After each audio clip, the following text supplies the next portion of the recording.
Good morning, everybody. This is Young Penitent, and welcome to my Icon Corner. Today, we are having an honored guest, Val Orthodox, who has a YouTube channel, and we're going to meet him and learn all about him. I met him up at the St. John Brotherhood gathering a little while ago, a couple weeks ago, and we arranged to have him on the channel. And so without any further ado, I'll add him to the stage. Welcome to the channel. How you doing, brother? Great. So some of my, when we met up at the retreat, neither of us knew of each other yet. And so I thought that was kind of a nice thing. You have like thousands of followers on your YouTube channel and people still don't know you. So it's good that we're still anonymous to some degree. It's kind of nice, actually, right? Yeah, honestly, I like it. I couldn't imagine if we were being recognized, and even in Orthodox circles everywhere, because it's like you never know. I mean, maybe not so much in Orthodox circles, but like if you do polemics against like Islam and some of these guys that tend to have aggressive sort of jihadi world views, some of them, it's like you never know. You gotta be careful. So for those who don't know you, would you please give an introduction to yourself, who you are, your work? Yeah, my name is Val. Full name is Valentine. I think most people don't know what my full name. I think people think it's like Valeria. I get called all kinds of names, but Valentine is the full name. It's a Latin name. We have Saint Valentius and Valentinian. We have saints with that name. And I do mostly engage. This is kind of how I started on YouTube. Mostly started doing polemics against Islam and just sort of general responses to basic Dawa objections. Dawa is sort of the Islamic version of apologetics, which they'll, you guys probably heard a lot of these. Zakir Naik is one of the famous ones that I used to respond to. And that's kind of how I jumped on the scene. I was studying theology. I was doing my master's at a Reformed seminary, actually. And that's when I sort of started putting stuff out there and engaging in just apologetics, really, just giving basic responses to, to show me where Jesus says, I am God, worship me, right? Things like this from Dawa. No interest really in engaging so much in polemics. But when you talk about Christ and his divinity, that touches a lot of different people groups, especially the Muslims, and they come in, they have to defend their prophet, Isa ibn Maryam. That's kind of how I got into mostly engaging in polemics. So I have a YouTube channel, Val Orthodoxia. Pretty much you can find me everywhere on Instagram, on YouTube, and on X, but I'm not super active on X. Okay, so I'm gonna actually show your YouTube channel here for people to see.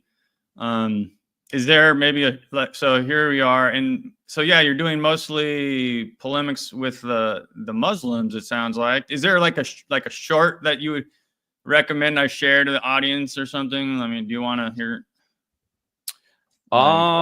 just a brief introduction? Or I could also show your you have so you're mostly on Instagram? I haven't been active there in a bit, but okay.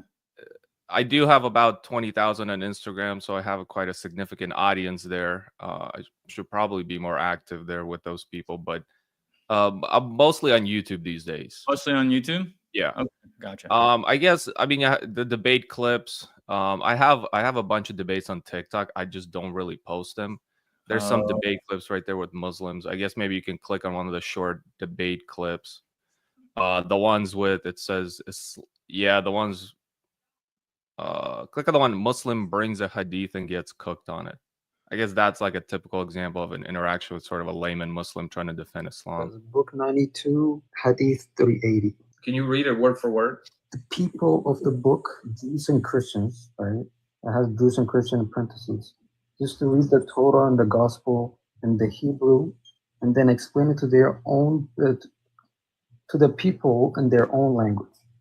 Okay, so that's not saying the scriptures are corrupt. That's saying they're altering the meanings of the words. That's not saying the scriptures themselves are corrupt. That's saying they're reading in the original language, which is not corrupted, but then they're altering the words and saying it in a different language to misuse the words. Yeah, to fit their own agenda. So Yeah, so the scriptures themselves are not corrupted.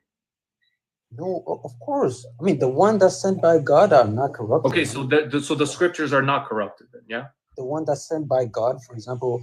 Well, let's just stick to the Torah for now. The Torah that we have today is not corrupted because it's in the original Hebrew that they read. But then they read it in, let's say, the original Hebrew Torah.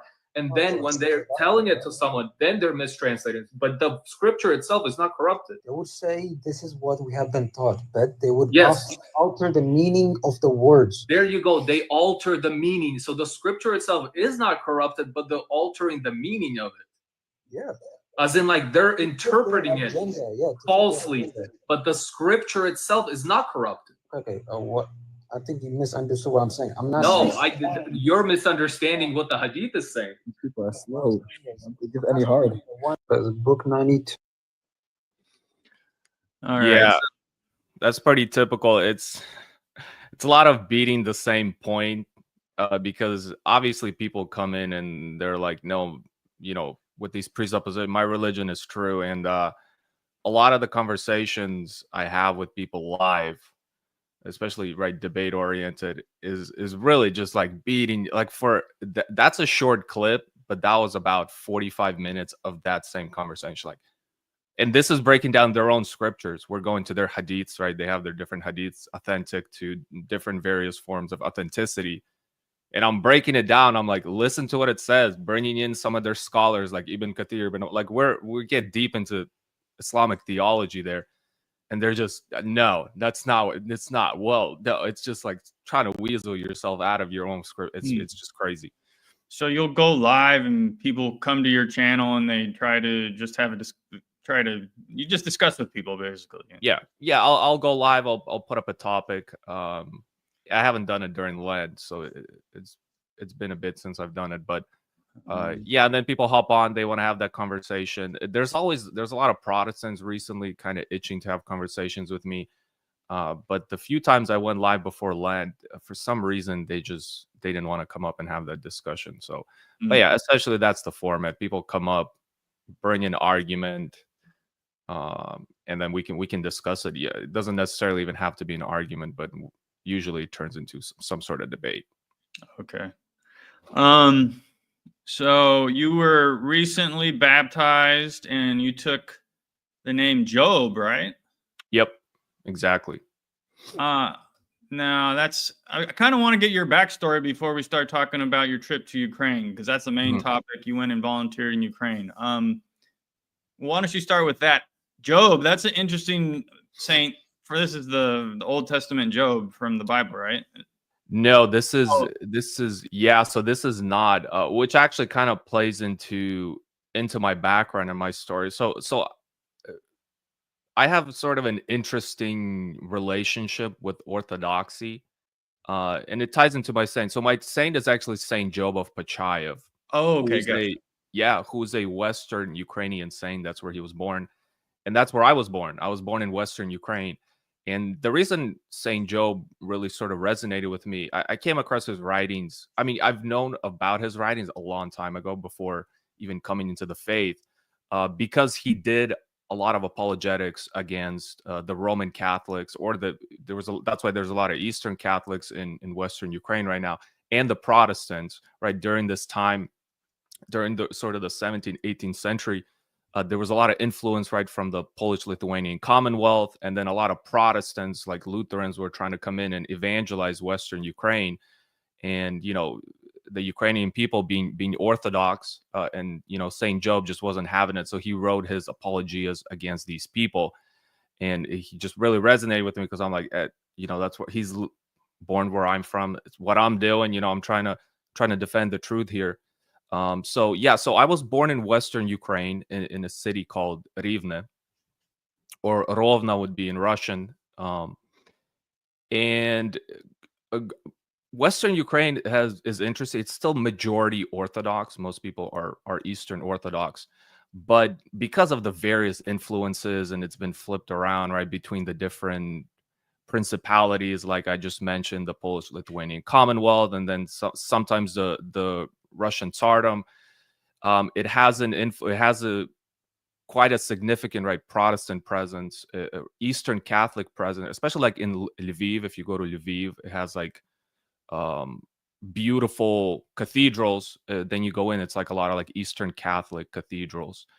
So I sort of grew up in this sort of evangelical minority sect, you could say. Hmm. And always been familiar, right? We're in an Orthodox nation, like always been familiar with Orthodoxy. Anytime I, go down as a kid, I spent a significant part of my childhood in Ukraine and Russia. Actually, about 9 years of my childhood was there. So Ukrainian was my first language, Russian was my second language, and then when we came to the States, English was my third language. So um, it was always like these sort of minority sects were always sort of built around defense of their faith. So you grow up sort of very, not, I don't want to say very, but to an extent anti-Orthodox. A lot of your sort of interactions are with Orthodox Christians. So when you have these interactions, they're like, "What are you?" They're like, "Oh, I'm part of this. Oh, so you're a Protestant," and then you start having this back and forth. Like this is fairly common, and so even a lot of the preaching around these Protestant groups is sort of like the Orthodox are wrong. Here's what they do. Here's what they do. So it's not, it wasn't, sort of a Western upbringing to where what is Orthodox, you discover Orthodoxy like in your teens or something. Now teenagers are discovering online, and it's the good thing about online. It was like you grow up like Pravoslavny, the Pravoslavny, they're everywhere. And it was actually a lot of, I would say, negative interactions with Orthodoxy. And this is sad, and this is kind of the case with Russia and Ukraine is um you go to like some of these villages, and I remember as a kid going to my grandfather's village, and it's like a Saturday morning, and I guess and the priest is like passed out, drunk in the snow or something, because he was just drinking the neighbor. And it's just like, right, and you see these things and you're like, oh man, this is like what they do, right? This is Orthodox. They just get drunk, all this stuff. So it's a lot of like negative interactions, sort of ignoring, right, the negative things within Protestantism at that time. Like, all these things are going on everywhere. Like, these are people, right? Even priests can fall under the passions and fall into these things. And so that was sort of my upbringing. And then when I came to the States, it was just sort of attending an ethnic Protestant church. And the ethnic Russian Ukrainian churches are not like the American Protestant churches. They're sort of, the way I describe them to people is like Orthodox LARPing as Protestants, right? Because a lot of their theology of like the Eucharist, most people view it as a real presence, and they treat it like the real presence. But in reality, like in Protestant theology, it's still symbolic. Like I remember, like this is in the ethnic churches, like somebody would spill wine, right? They would cut out that piece of carpet, burn it, all these things. So they would treat it like it was the real presence. So they're very sort of like these, a lot of Orthodox influence, even there. And just to fast forward to, so we can get to my time in Ukraine. At that time, I went to Ukraine between 2022 and 2023. So it was right that New Year's time. And at that point I was sort of already searching, because it was already a lot of time of asking questions within the church I was in, and I was very active within the church I was at. I was in a youth pastor role, right? I was, teaching teens, everything. Like it was, I was involved, and it came to a point to where um it was a combination of right things going on in my personal life, and then it essentially came to my spiritual life. Like, what am I doing? A lot of this stuff that doesn't make sense. Hmm. And so my trip to Ukraine, I was already right, uh, sort of looking in, but Orthodoxy was sort of a bit, I would say, a bit on the backseat for me, because it was like, oh, Orthodoxy, like I know Orthodoxy. I really didn't know it at all, to be honest. I was just, being arrogant. I was like, well, we know I grew up in Orthodox. We know I have so many Orthodox friends and things like that. Um, so I sort of uh, I really started inquiring after my trip in Ukraine, like seriously, to where I started. Okay, so what we have left is right Roman Catholicism, High Church Protestantism, or Orthodoxy, and essentially, I ended up landing in Orthodoxy because I'm like, Orthodoxy. I mean, this is literally the faith you know, of my forefathers, right? My grandparents apostatized from this faith. I'm like, why would they apostatize? From what my dad used to tell me is like they were sort of like nominal Orthodox Christians. Um, and then right when then the Protestant movement swept through, especially during the early like 1920s, they ended up converting. Um, so it was sort of, my journey is unique in the sense that it was sort of returning back, I think, returning back to the faith, because right, pretty much since 988, since the baptism of Rus, right, my ancestors have been Orthodox. Right. And but yeah, but anyways, if you we can get into the trip to Ukraine if you want to talk about that. Yeah, that's fine too. Okay, so yeah, you're feeling this draw, and you probably have your all your ancestors praying for you, and so you come back to the faith. You're basically coming back to it, even if you hadn't been baptized before, So yeah, I think there's something to be said for ancestors praying for us, praying us into the church. Mhm.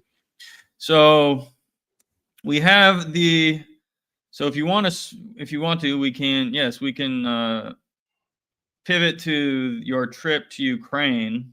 And so I understand, I didn't hear the story. I just overheard you say that you went to Ukraine to volunteer, and you were like transporting equipment or material or something. Maybe tell us, how did you, what was your motivation for going to Ukraine? Where did you even start? Was there an organization that was taking volunteers, or how did that happen? Yeah, yeah, I think you overheard it. It was funny. It was at the bonfire. What's the Russian brother? What's his name? Oh, Elias, I think. Elias, yeah, Elias. Elias was on the other side, and Elias obviously is Russian, ethnically Russian. And I said, they were talking about Ukraine with somebody, and I said I was over there you know in 2023, 2022, 2023, serving as a volunteer on the front lines. And he says, "Oh, really? I was gonna go serve on the Russian side." And then we looked at each other, we're like, "Well, here we are, like over here in the States, standing right across the fire." Um, but yeah, if I'm being honest, my motivation was sort of mixed of going there. Yeah, it was a lot of my motivation was, I still have some family in Ukraine. I have an aunt there, two aunts there, and one uncle there.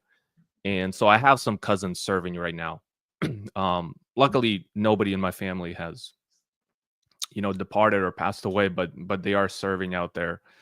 Um, yeah, I don't want to get into too much what they're doing, but they're in the military there. And so some of my motivation was like, man, like, what am I doing over here? These are, like I said, I spent a significant portion of my childhood, right, in Eastern Europe in general, mostly Ukraine, but, my dad would go work in Russia and I would occasionally go with him there.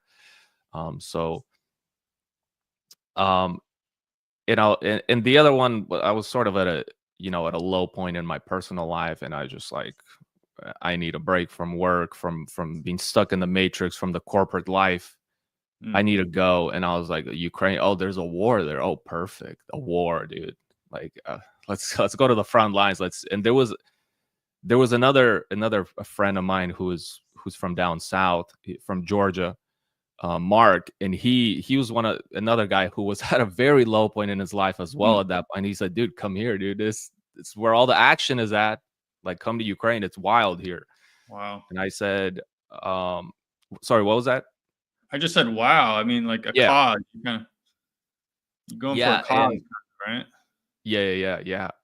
And he said also it's perfect chance, right, to serve some of the people, and he's an evangelical, and he says, and then bring some people to God hopefully before they die and stuff like that.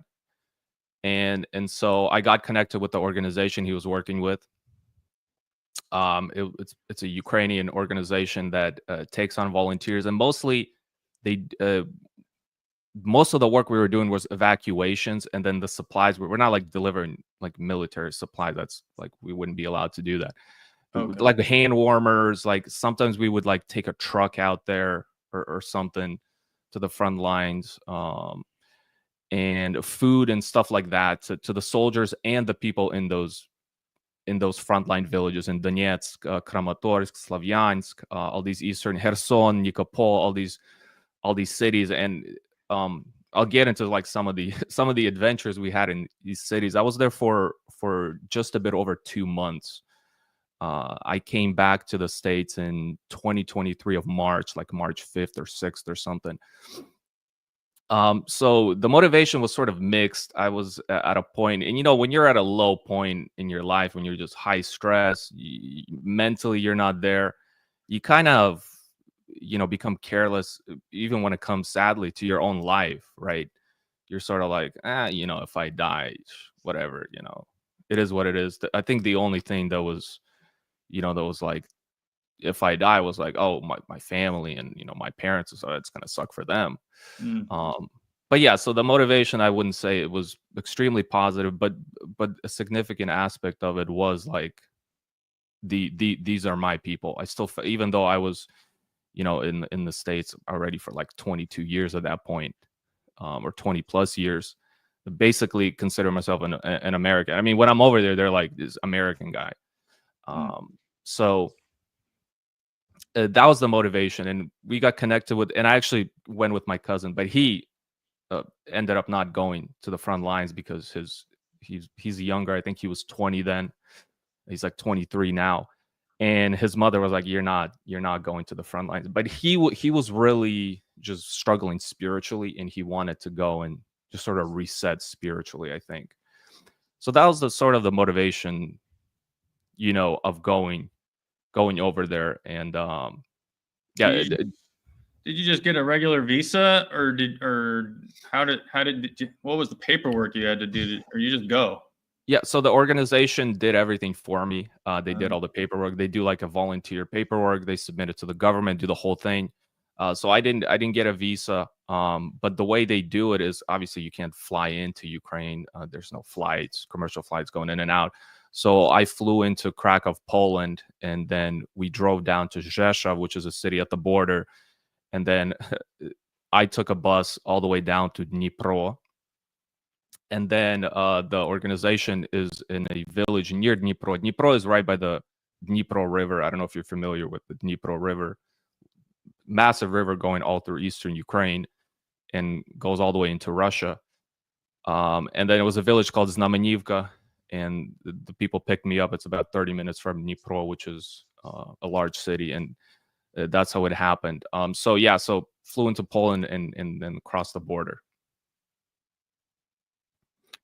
Did you want me to get into like the whole process and stuff? It was, well, I'm sure maybe you had, you probably have some stories to tell from being there, I imagine. For the most part, I would say I had one experience I would consider like a wild experience, and that was in Kherson, which right now Kherson is like pretty much leveled. There's not much left there. But then there was still a significant amount of people. For the most part, I didn't feel like too unsafe, even at the front lines when we were like doing evacs and stuff like that. But I think it's because you sort of feed off the energy of the people there. And the people there, even at that point, right, the war has been going on for what, like 2 years officially. They were just so used to it, Mm. right? Even in Dnipro, when we go out to the city, right, we'd see rockets flying by. You could see them, and then right there's like the defense system knocks them down, and people would look up and they would go, "Oh," and then they would knock them. The defense system, right, the air defense system would knock them down, and people would go, "Oh, okay," and they just go out about their day. Hmm. So yeah, people just get used to war. But the worst experience I had was in Kherson. So uh, I actually connected with happened through Mark, this guy who's like thrill seeking. He's like at this low point in his life, this guy, and we connected with this German organization. And I guess they were going into like the hot spots, like evacuating people. They had some armored vehicles, and this guy Mark says, "Yo, we're going to Kherson, right? We're gonna, well, not to evacuate people, but we're gonna go into Kherson. We're gonna deliver some supplies, maybe evacuate some people, and preach the gospel." And he's like, "They have some armored vehicle, like you should be fine." But he's like, Kherson is like right there. That's right across the river. The Russians are there. Like it could get bad. And I was like, whatever, let's go. So we drove into Kherson. We drove into like it was like noon, maybe like around 12. We drove into Kherson. We go into there was a pastor there that met us, and he took us to this fairly large Protestant church, some sort of like whatever auditorium, sort of charismatic looking church, and a bunch of people were gathering there, looking really just to get out of Kherson because it's right there at the front lines. Some people couldn't get out. And it was mostly like preaching. They're like everyone's like praying over people. There was people from various different countries. We had like Germans, we had like Swedes in that group working with that German organization. It's mostly Germans though. So it was like me and Mark, who is of Ukrainian descent as well. And we're like giving people food, like telling people about Jesus, whatever. And then it starts. Like we were there during the time when the Russians decided to just, bomb the hell out of Kherson. And it sort of it hits you, but like the way it sounds like as if someone's like the bombing is like if someone's slamming the door like really hard and like you times the volume by like 100. That's what it sounds like. So we're in that building and we just hear just bam, bam, bam. And we're like, and I remember looking at Mark like, oh shit, like it's happening. But I think we were at this point in our life to where kind of like, like hey, if we die, we die type of thing. It's sad. Like if I was there right now and that was happening, I think I'd probably be freaking out. And the other thing, we're also like we have to get the hell out of here. Like we have to. There was some other people showed up with like vans and stuff to evacuate people. Like take as many people, kids and the women first, and then get the heck out of there. And some of the pastors like went into like these little rooms and they're like praying for it to stop and stuff. And I'm just like, me and Mark, we're just like saying, no, dude, we got to get the hell out of here. Like we got to start loading people up. And I remember we walked out of this church building and it was hell outside. I mean, I don't know how far. It's hard to like gauge the distance of the bomb, but it was like, like 100, 150, 200 feet from it, just boom. And it's like deafening at that point when you go out. It's like in Hollywood movies when you hear like the ringing in your ears, like when it hits that close, you're just like, Bee! You just hear that high pitched dog whistle in your ear. Yeah, and we're just like we need to go now. And there was probably like close to 400 people in that building. Can't take them all, obviously. We're just loading people up, as many people we can. We got into the armored vehicle. We were in the armored vehicle and we got the hell out of there. And on the way there, we're stopping and we're seeing wounded people. So literally saw people in the church building, like get food, get prayed for, whatever. And then we walked out and we see dead, like the people that I just saw in the church, I see them dead on the road. Like I remember we stopped. There was a van, like some sort of like construction looking European van. And it was, the van was like sliced in half. So the shrapnel does the most damage. The explosion is not so much, but it's the shrapnel that kills people.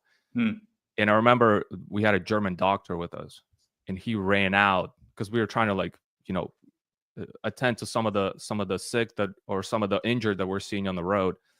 And he runs up to this guy, and his leg is completely cut off. And he's like freaking. This guy was freaking out. And he just died right there in his arms. So I mean, the shrapnel hits him, and you think like, oh, like, you know, stop the bleeding, this, and now like 15, 20, 25 second people are dead. And we were able to grab some sick people and just at least get some bodies to, like, give the parents, like, hey, we have some people's bodies that need to be buried. And I mean, we were all covered in blood, and we left Kherson, like, we got the hell out of there. And I remember we got back to Znamenivka, the base where we were staying at, and we went in, we like cleaned up, and I remember Mark, this guy was like sort of maybe a sociopath. He's like, he comes out of his little room and he's like, looks at me and he's like, I don't want to curse during Lent, but he's like, that was effing crazy, right? And I was like, yeah, that was crazy. And so that was probably the worst experience I had in Kherson. So this was right around New Year's. It was mayhem. Other than that, right, we went to some of the hot spots like Nikopol to this day. There's constant bombings there. We went there, I remember, to visit. We stayed in a bunker. We had food in a bunker there. Spend the night in Nikopol. We went to Kramatorsk, Slovyansk. It's sort of the Donetsk eastern region of Ukraine, like ghost towns. I mean, absolute ghost towns. It's just military. Like we were the only non-military there. We're in non-military uniform. We have our like volunteer badges, and we stopped by like this little store to grab some like food there, and the soldiers are like looking like, what the hell are you guys doing here? Like it's like all they're not saying anything. They just like see our volunteer badge and they're like, okay, but they look at us first and they're like, yo, this is like only military here. So because most of the people have evacuated, I think a lot of people have gone back to those regions now, which is I don't know why they're doing that. But yeah, I mean, the war, I mean, one thing I'll say is that war is crazy. One thing I realized is, working in the volunteer groups with people from like various, mostly Christian backgrounds, but it was mostly a lot of like evangelicals, some Orthodox, and then some Catholics, is that it's funny kind of saying it, is that's where a lot of like ecumenism goes on, because dude, when people are dying, like the whole you're Catholic, I'm Orthodox, that goes out the window. But like people are there all like trying to pray together, do all this stuff. I don't know if that's a good thing or a bad thing. But yeah, it was an experience. Wow, that's an incredible story.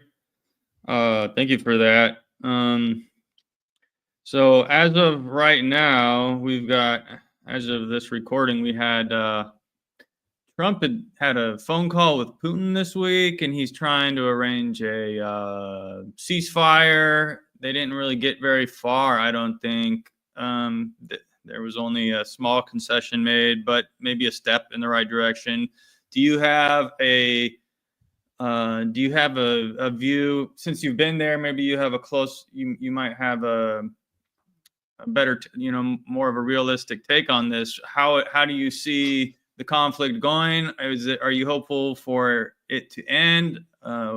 What is your take on the situation as of now?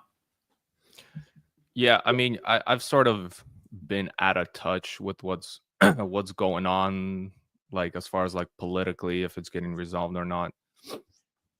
Because to be honest, it just kind of stresses me out to even be there.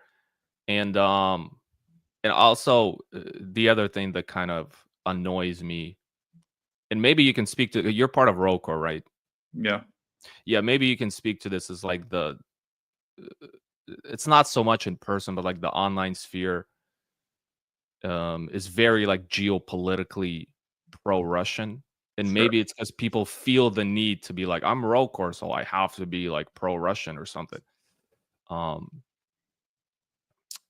so I just kind of I try to like stay out of it because it just frustrates me because right, like these are like it's sad to see that, and a lot of this is I think Zelensky's fault.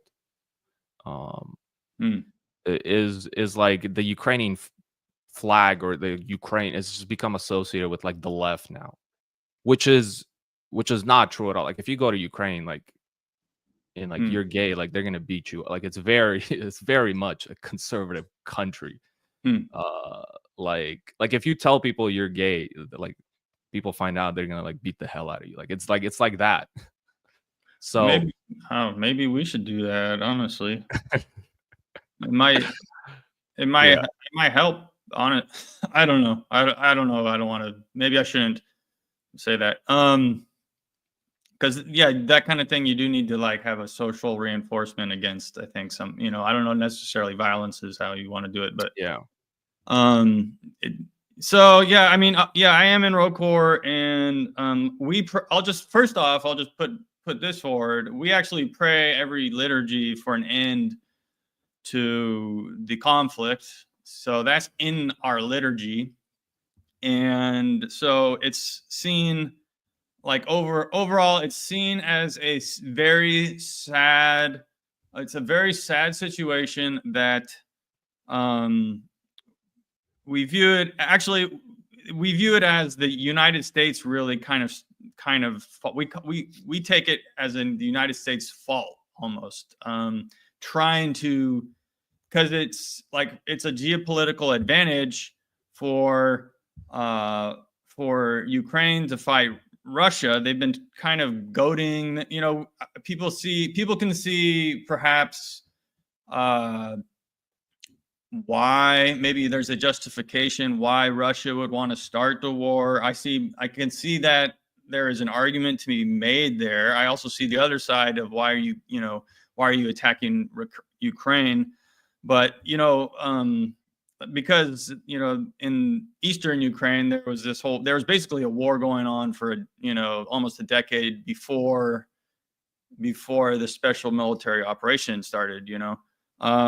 But it's seen as in our church, at least, it's seen as a sad situation because it's brothers fighting against each other. It's a fratricidal war. That's how we see it.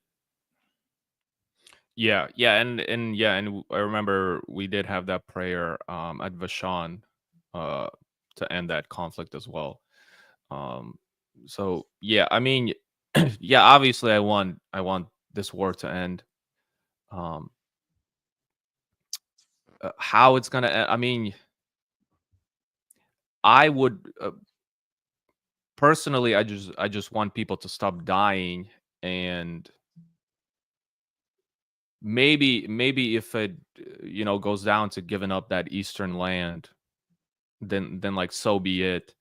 Um but the thing is, like, it doesn't sound like the Ukrainian side wants to give it up, and it doesn't sound like Putin is satisfied with just taking that land, at least based on like some of the recent negotiation that I hear. Hmm. And the thing is, sort of growing up in that region, um, like the Ukrainian people and Russian people as well. And by the way, I have some Russian family. One of my aunts married a Russian guy, so I have Russian cousins. Um, we're very like proud people, and the Ukrainian people would rather all just die than be under Russian occupation. Like that's just the sentiment of the Ukrainian.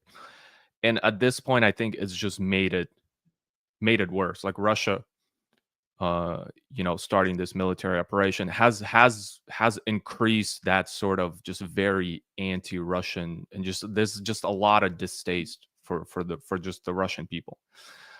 Before, I mean, maybe even before the stuff that was going on in Donetsk in 2014, there was some.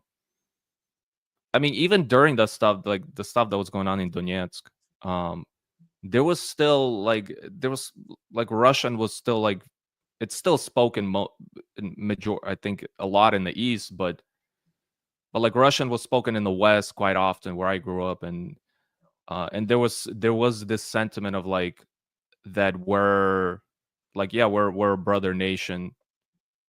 But now when I was there in 2022 20, like that's out the window. Like there's like, even if you mention it, like, dude, are you out of your mind? And the crazy part is this: like growing up in the West, East was always like a different country, because the East has a lot of like ethnic Russians, like people that Stalin moved into, right, those regions, like in Krim and stuff. Besides like the Tartars, the ethnic people there, he moved in a lot of Russians there. So a lot of these people living in the East have like their grandma and grandpa live in Russia, and summers they would spend there. And the East was always viewed kind of as just different, and majority like they're very sort of like Russian minded, pro-Russian. I spent most of the time in the East when I was there. It's completely flipped. Like it's so anti-Russian even in the East.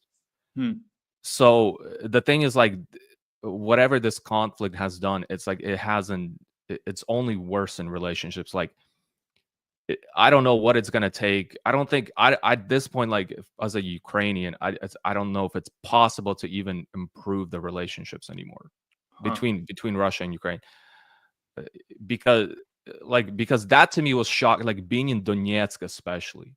Like I remember we went to Donetsk, and not Donetsk, the city, you can't go in there; it was occupied. But Donetsk Oblast, right, the region. We're very close to Donetsk. We hit like some of these villages, and we went into churches. And churches, by the way, are like crowded now. I think that's the good thing, is like people are seeking faith. We went to hospitals, like talking to injured soldiers, like people, they're like, God is real. Like you haven't been up there in the front lines, like God is real. So that's the good thing. But most of these people like grow up speaking Russian as their first language. They don't really understand Ukrainian. And we would like address the people where, like, before we would like hand out supplies, or maybe some people need to be evacuated. A lot of people didn't want to leave. That's why they still stayed there. And we'd say like, hey, we're these people. We're from here. I'm this person. And the people there are literally like, no, like stop trying to speak Russian. Like speak Ukrainian to us. And I was like, to me, that was shocking, because these people, like, for the most part, have a hard time understanding Ukrainian, like this deep in the Donetsk Oblast. But they're so like, dude, just no, speak Ukrainian. Like we want to hear Ukrainian. And most of these people are probably ethnic, like Russians, if you want to, call them that. So yeah, it's sad, to be honest. It's sad. And even my Russian cousins are like, I think because they have so much Ukrainian family, I think they're sort of like in this neutral aspect of like, dude, like this sucks. Like this really sucks. And yeah, it's just everything. And that's one of the reasons, if we want to get into the controversy of the OCU versus the UOC. And that's one of the reasons why it was banned, because everything is just emotions are high. Even the slightest hint of a priest. And by the way, there are some priests that were like legitimately giving up coordinates. Like they're in the minority, obviously, but they were giving up coordinates to the Russians. They were getting paid. So, but the banning, unjustified. But because of like high emotions, war, everything is so anti-Russian. They just want nothing to do with Russia. Even if the Ukrainian Orthodox Church just has the under MP, just no, it's just, and it's sad. But I don't see, and obviously I'm going to be biased because born in Ukraine, spent a significant my childhood. My entire lineage is in Western Ukraine. There's no justification, I think, for this war. Yeah, you could say like, oh, this person caused this, NATO got involved. This, like, honestly, like I don't care about all of that. Like, there's just no justification to go in and just kill people. Like, I saw people die, and people say like, oh, they're only bombing. They're not trying to bomb like civilian infrastructure. Dude, I was there in Kherson. There's no military infrastructure near there. They're just flat out bombing civilian infrastructure, dude. I don't know if they're that inaccurate that they're just like way off, or they're just deliberately like trying to demoralize the people. So I mean, the war stops when Russia leaves. Like, to me, it's that simple. Like, Russia leaves, the war stops. And obviously, like, it's made things complicated with the US, NATO involved, and the West. And that to me is the biggest thing, is like, we don't want to go the Russian route as Ukrainians, and I don't want to go the Western route either. As Europe is very like just socially fallen, so it's like Ukraine is at these doorsteps, and it's like, what do we do? Do we align with Europe and just get liberalized and become like freaking Western Europe, which I don't think it's going to happen, but it could, or go back under Russian occupation, essentially, to where we've been, for hundreds and hundreds of years. So, but I pray, and I do appreciate that at the Rokor parishes and at the monastery that we prayed, for this conflict to stop. And yeah, it's sad. So based on the picture, it doesn't. You're not painting a pretty picture there. It doesn't sound like anybody's willing to come to the. It sounds pretty like it could go on, just from what you're saying to me. Yeah. Sadly, that's what it sounds like. And the thing is, like, growing up there, we understand like the history, the constant, the conflicts that the people in the Ukrainian region, who were dialectically always distinct, right? We've been distinct from the people from Novgorod and Moskva for like the last like 600 700 years. Whether we were called Ukrainians or not, we were always distinct. That's why there was always fighting, right? Whoever was, especially after the Mongol occupation, they were trying to constantly subdue the Hetmanate at the Dnipro region, right? Those were like the proto-Ukrainians. So knowing all that history, it's just it's only gotten worse. And obviously, the Eastern people, like, we're very proud people, maybe egotistical, and yeah, like, people, like, if you talk to most Ukrainian, they're like, I'd rather die. So you mentioned the two churches. Did you want to say something else about that? There's or people who are not aware, which one is, I always confuse the two. There's the Orthodox Church of Ukraine and the Ukrainian Orthodox Church, and one is under one is kind of autonomous, not an autocephalous, and one is kind of an exarchate of Constantinople or something like that, right? Yeah, so there's the Ukrainian Orthodox Church, which is the MP, which has been around for quite a bit. And then there's the Orthodox Church of Ukraine, which gained autocephaly from the EP, which is one of the biggest controversies. So that's the OCU, Orthodox Church of Ukraine, gained autocephaly in 2019. And it's recognized by the Greek churches, right, the EP. And I think it's recognized by like Romania maybe or something, and some other small jurisdiction. So it's recognized by a few. But the thing with that is, and I get a little bit onto this. I did a stream with a doctor of religion who's a Russian guy who lives in Finland. I did a stream and we kind of touched on this issue. It's called Orthodoxy under the Soviet Union. So you guys can go check that out. But the issue is, so I mean, I don't want to get into it because it's a rabbit hole. Like the whole the question that we settled on with this Russian guy Igor, who's a doctor of religion. He has a great channel, by the way, called Understanding Russian Christianity. Go check it out. He's essentially an expert in those aspects. I think a lot of you guys are probably familiar with him. Essentially, we settled on, because it's just all so suspect. Like, just all the ordinations are suspect. Like how quickly people rose up and became patriarch is suspect in the Russian side and the Ukrainian side. It's just, and a lot of it has to do because they were under the Soviet occupation and it had a very negative influence on the church, and sadly infiltrated the church, whatever you want to call it. Like how quickly Patriarch Kirill rose to, and I'm not trying to slander Patriarch Kirill, but like how quickly he rose through the ranks and became patriarch. Like the whole thing, like we touched on it, the whole thing.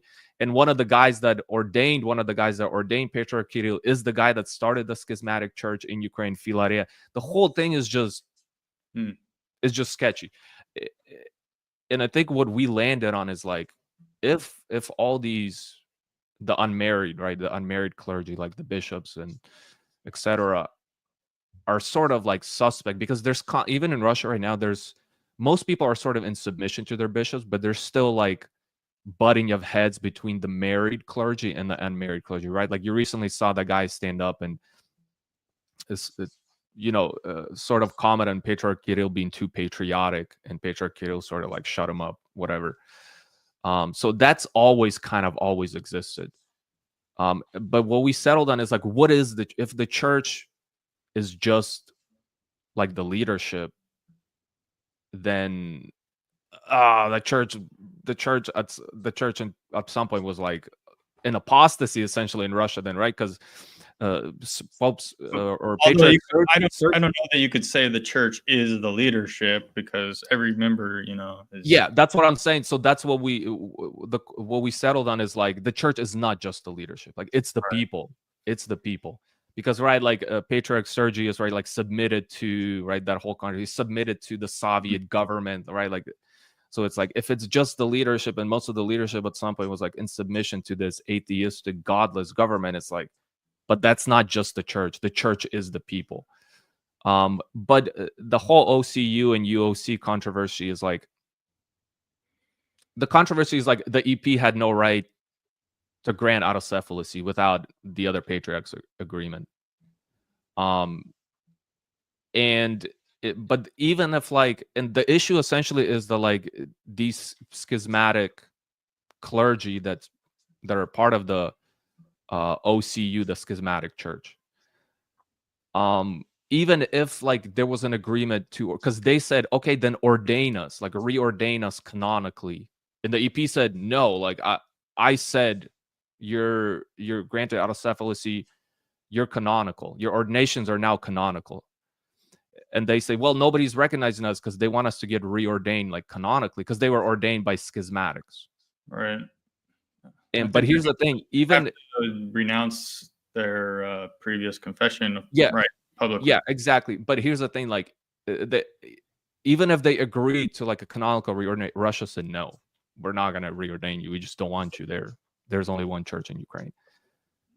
So but at the same time, the Ukrainian Orthodox Church, yeah, they're under the MP, but they were really like practically like independent anyways. Like they weren't really like constantly like, hey, like, can we do, like, they were pretty independent, like functionally they were like fairly independent anyways. They're just like officially under the MP. So that's the other thing, is like there was like no need. And most of before the war started, they sort of like, talked to the hierarchy, like, what's your allegiance like in this war? Because you understand we're at conflict and you're under the MP. And they said, yeah, we're Ukraine, like our allegiance is to our people here. And even then they were still like, no, we're still gonna ban the church. Over like there was obviously some bad eggs in there. There were some priests that were sort of doing some suspect things. But even then, it's like there was no reason. I don't think there was a justifiable reason to ban the canonical church, like at all. and sadly, it's made a lot of people who just become sort of the non-religious people or the non-Orthodox people in Ukraine, who are the minority. They've pretty much like become just anti-Orthodox. Like when I talk to some people, they're like, "Oh, you're Orthodox." Like when I talk to Ukrainians, "Oh, you're Orthodox." Also, the Moscow Patriarch, like they pray for, you know, the bombings of Ukraine. This, and it's like, dude, just like relax a little bit. Just let's talk about this rationally. Like, so Oh, I thought you said you became Orthodox when you returned, or was that a no, I'm process? talking about like right now. Like if I'm Oh, talking right to now. Ukrainians, Okay. yeah, like if I encounter Ukrainians right now, and I'm having a conversation with them, they're like, "Oh, I go to this church, this pastor," and I'm like, "Oh, I'm Orthodox. I have a priest," and they're yeah. I had a viewer wanting me to ask you what you thought about the situation of commemorating the patriarch. I understand that he's not commemorated at, or what is that issue? Do you know anything about that? Is if Patriarch Kirill is commemorated in the Ukrainian Orthodox Church? Yeah. Um, so I assume I actually don't know. I would. So I didn't go to any liturgies when I was there. So I'd be curious to actually know. Like in the East, like yeah, the UOC is like officially banned by the parliament, but in the East, like people are still meeting. They're still having liturgies. They're still having services. So, but I don't think they commemorate him then. But the Ukrainian churches that I have been to here, they also don't. But they're not. I don't even know who the Ukrainian Orthodox Church of America is even under. I don't think they're. I think they're under EP, so they wouldn't be commemorating him anyways. Hmm. But it would be. I don't know. I don't think so. I don't think they do, because that sounds like a touchy issue. Whew, this is kind of I'm almost trying to be careful what I say here, because this is like a very divisive kind of thing. We have here's a comment from Mrs. Gail Verino. Says, just found Val's channel a few days ago and recommended it to my husband. We are Catholic, but we have been binge watching all of his videos. So there you go. Thank you. Yeah, I've noticed I have quite a bit of a Catholic audience. I think it's because I don't really go at Catholics. Maybe maybe I should start going at Catholics. Weed out all the No, I'm kidding. I don't know. I try not to, like, people are always, why do you always do polemics against this? Why don't you talk about, it's funny. I get this comment from Protestants, like, we have way more in common with you than the Catholics do with you. Why don't you talk about your papist fellows or something? It's like, well, one, I don't think that's true. And two is like, it's none of your business, like who I do polemics against. Like, also, like, it takes a long time to like do serious polemics again. I'm not just gonna like go online and be like, oh, the Pope, like, let's talk about, like, it takes a lot of reading of like the actual theology to like do serious polemics against it, not just like surface level stuff. So yeah, I imagine you probably read the Quran. I imagine. Yeah. Like, yeah yeah, you have you have a certain level of understanding. Yeah, most people are actually not even unless you're going to be doing that kind of work that you're talking about. Most people are not even, most regular Orthodox wouldn't be advised to even read the Quran. Yeah, I have a blessing from my father, Father David. So people always ask me, like, be careful. Like, I was like, well, I have a blessing from it, and if I'm out of line, then he can check me. So all right. Kevin Mack asks, what was Lindsey Graham and John McCain doing in Kiev in 2014? no idea. I don't know that either. I think I might have heard some about this earlier, but so if you're in the audience, I think I've gone through most of the interview. If anybody in the audience wants to drop a question or super chat in the comment section, please do. We're going to start probably going to start winding down the interview here.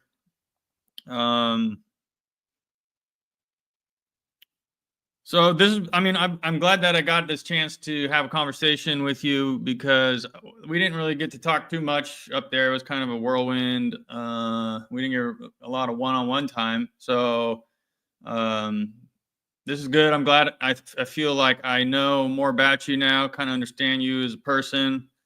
Thank you for coming on and sharing your story of your trip to Ukraine. And that's like, I mean, that might even, I don't know, was that hard to even recount some of those things? Like, is that a little stressful for you? Not really. It seems like it was a long time ago. When you brought it up, I had to like go in the memory bank and be like, oh, Ukraine. And obviously like the obvious stuff, but I had to like sort of recall and put myself there. So not really stressful. I think it just kind of, it seems like it was so long ago. Well, it's only a couple of years ago. I know that if I start talking about the stressful things that I've gone through in the past, like for a whole, like the rest of the day, I'm like kind of, I'll be sort of like reliving it, which I think for me can be stressful. That's just how I am. So. Yeah.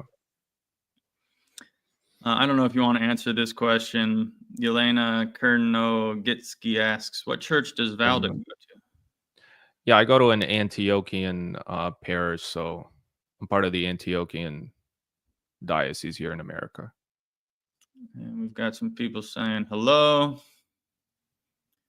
So is there, okay, so before we end the interview, tell us anything else you want to say, where we can find you, direct people to your social medias and things like that. Yeah, I appreciate you having me on, brother. I mean, yeah, just Val Orthodoxia, pretty much on all social medias, Instagram, X, YouTube. Not super active anywhere besides YouTube during Lent, but tune into some of the lives and stuff. And also, I would love to have you on because you've been Orthodox since when, like 2006 or something, like. Yeah, something like, I think that's when I was baptized. Yeah, I would love to have you on and just do a live stream with you and talk about your experience and get to know you if that's something you want to talk about. And being Orthodox, coming to the faith so early on, because we're now having that influx of people coming to the faith, but you came on so early on. You have what your perspective is, on this whole new wave and online Orthodoxy. Oh, I could talk about that. Yeah, I would love to have you on, and we'll talk about it in the DMs. But I'd love to have you on and talk about that. All right, so thank you to Val for coming on the channel, and we'll catch everybody on the next one. Goodbye.